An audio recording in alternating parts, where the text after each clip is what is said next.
adpbooks.com presents scary short stories from around the web, narrated and illustrated by Anthony D. Phillips Jr.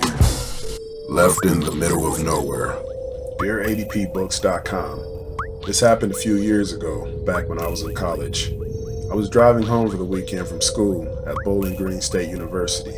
The trip back home would normally take about 2 hours. I left around 8 p.m. At around 8:45, I was on a rural stretch of the two-lane portion of the highway when lights began flashing behind me. I thought, shit, I'm getting pulled over. So I turned onto the next country road a little ways from where I first noticed the lights. As the car came to a stop, the lights suddenly disappeared. Now here's where the story gets really strange. Hopefully you won't think I'm making it up. The electronics in my car started to malfunction. The radio began randomly scanning through stations while the volume kept muting and unmuting. The lights started to flicker as well, like when there's a bad storm and you're about to lose power in your house. This was at 9 p.m. I figured that the battery was going bad, or one of the cables was probably loose. I was just about to pull the hood release when everything went black. The next thing I remember was opening my eyes and being in the middle of a field. How the fuck did I get here? I thought as a sense of dread took over. It was terrifying. I was in the middle of nowhere, and I couldn't find my car. While having a where's my car moment, I looked up and saw glowing orbs moving around in the sky.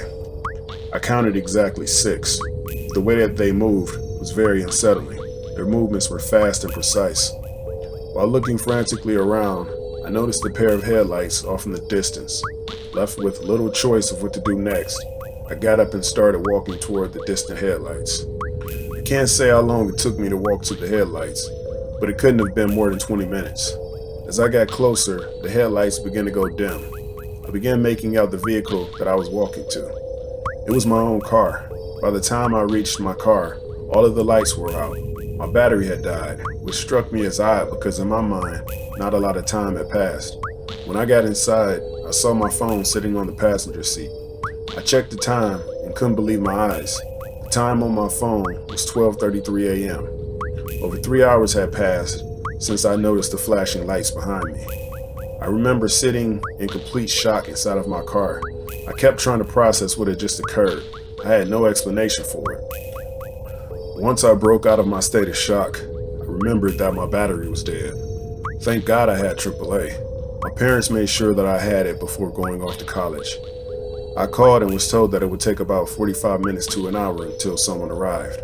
While waiting for the AAA driver, I mentally cycled through every possible scenario and explanation for what had happened to me.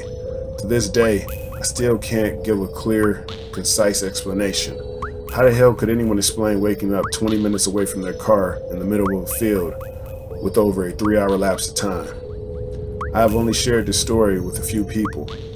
Listening to your abduction stories triggers something.